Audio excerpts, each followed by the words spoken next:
In our gospel this morning, we hear James and John go up to Jesus and they ask him, "Teacher, we want you to do for us whatever we ask you." I can only imagine how my parents would respond if I went up to them and asked them that. I think I'd just get a dirty look and they'd walk away. But what we see here is James and John's ambition at work. You know, they're vying for the highest seats in the kingdom of heaven, to sit at Christ's left and right hand. And Christ doesn't just shoot them down right out, but he redirects them in a different direction. And I think there's an important lesson within this that we can see this morning, because a lot of times when people follow Christ, they do so out of mixed motives or sometimes out of selfish reasons. You know, some people go to Mass because they want to go to heaven. They're like, "Hey, that sounds real good. You know, eternal happiness, I get whatever I want for all eternity. Go to Mass every Sunday, I think I'll do that." Or, "Well, I don't want to go to hell, so, you know, maybe I should be going to Mass every Sunday." You know, just straight up reward. You know, sometimes people go to Mass because they're seeking to please other people. They go just because they know their parents want them to go. Or they might go because they think it'll impress their girlfriend if they go to Mass. You know, or sometimes people go to church seeking the esteem of others. They want other people to see how holy they are. So sometimes, you know, people have mixed or sometimes selfish motives for the practice of the faith. It's about what they can get for themselves. Just like James and John are trying to get something for themselves. And a lot of times that can be a starting point. You know, sometimes a desire to go to heaven or a fear of hell can be the beginning of somebody entering into the spiritual life or entering into the faith. But it shouldn't be the end point. You know, if that's our end point, if that's the only place we go in the faith, then there's something lacking. And so when Christ hears James and John ask for these seats in the kingdom of heaven, what Christ says to him is, he says, "Can you drink the cup that I will drink?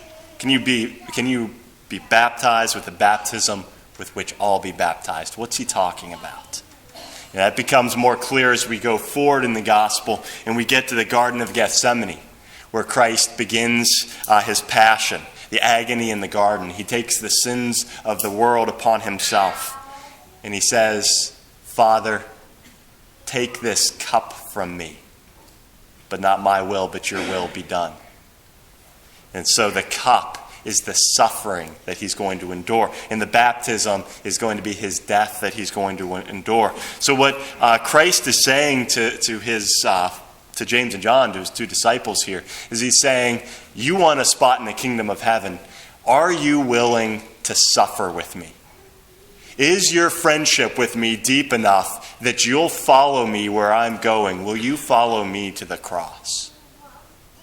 And I think that's an important element of a friendship. You know, in any friendship that we have, but most especially with a friendship with God, are we doing it for selfish reasons? Or are we willing to stand by a person because our friendship with them is deep enough that even if they're undergoing suffering, we'll go there with them? How deep is our friendship? Will we be willing to follow Christ even if it entails suffering? And James and John say yes. We can drink the cup. And they probably don't know what they're saying at that moment. They probably don't understand, you know, what the Lord is saying to them, but they will eventually. They'll get to that point. I once knew a person who was raised Catholic and they rejected the faith. They left the practice of the faith. And the issue was suffering. You know, they couldn't reconcile the God of Christianity, loving God, with Jesus Christ on the cross. How could a loving God allow that? And they couldn't reconcile their own suffering that they had experienced in their life. You know, how could God allow me to suffer like this?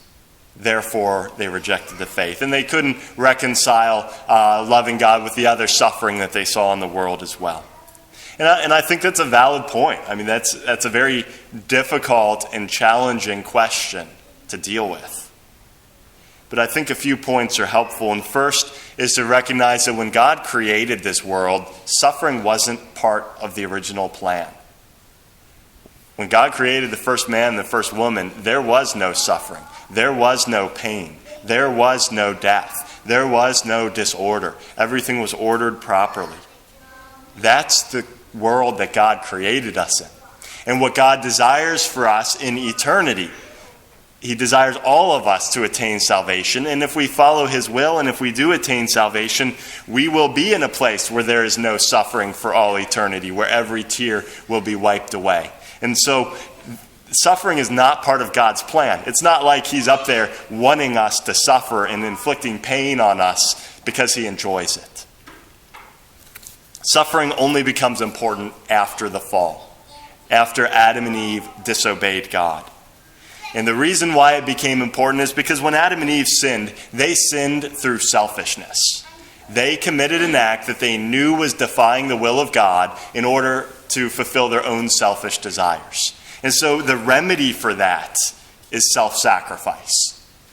Selfishness is reversed by self-sacrifice. Adam and Eve sinned out of selfishness, and in order to put things right, we need to learn to sacrifice for the good of those that we care about. Are we willing to put the needs of another person above our own needs, even when it costs us something?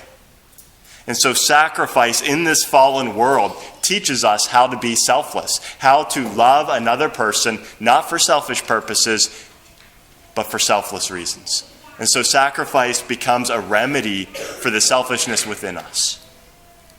And ultimately, humanity's greatness is shown through sacrifice. If we think of a couple examples, when the planes crashed into the World Trade Centers on September 11th, and the buildings were in flames, there were firefighters who went into those buildings knowing that they were risking their lives in order to help the victims. And they had to make a choice that they were willing to tend to the needs of those people in need and go to the victims and try to help them, even though they knew that they were risking their lives. They had to make a choice that their love for their neighbor was greater than their own lives. And ultimately, it did cost them their lives when the towers came down, and many of those firefighters were killed. But it was an act of sacrifice. That's where the greatness of human nature is shown. Or if we think of a priest like Father Damien Malachi, now a canonized saint, he voluntarily agreed to go to a leper colony on one of the islands of Hawaii. He volunteered for that. And he knew that he would probably ultimately contract the disease, and he did contract leprosy. But ultimately, that's when his ministry really took off with the lepers, when he could stand up there and preach as a leper, sharing the suffering of the people he was ministering to. He volunteered for that. He didn't have to go there, but he desired to do that in order to bring Christ's love to these people who were so broken. The greatness of humanity is shown through suffering. And that applies to parents who make sacrifices for their children, or volunteers who make sacrifice for the needy in their community. The greatness of human nature is shown through sacrifice. And so suffering is necessary in our fallen world. We need suffering in order to purify us of the selfishness that affects all of us because of the fall. But, Christ, he can't take away our suffering because it's necessary. But he doesn't allow us to suffer alone. As we hear in the second letter to the Hebrews, it says we have a great high priest who is able to sympathize with us because he has been tested in every way. We have a God who cares about us so deeply that even though suffering is necessary for our purification, he will come to us, and he was the first to embrace suffering and to suffer with us. That's the God that we serve, a God who desires to suffer with us, even though he can't just remove all of our suffering. So it's only through the lens of wisdom that we see the value of suffering. But as we're here at Mass this morning, as followers of Christ, I think it's important for us to ask the question, are we following Christ just for our own self-interest, just so that we can get something out of it? Or is our friendship with our Lord deep enough that we're willing to drink the cup that he drinks and accept the suffering and the crosses he hands to us each day, sacrificing for our families, for our friends, and ultimately for God, knowing that it's through suffering that our love of God and love of neighbor is purified?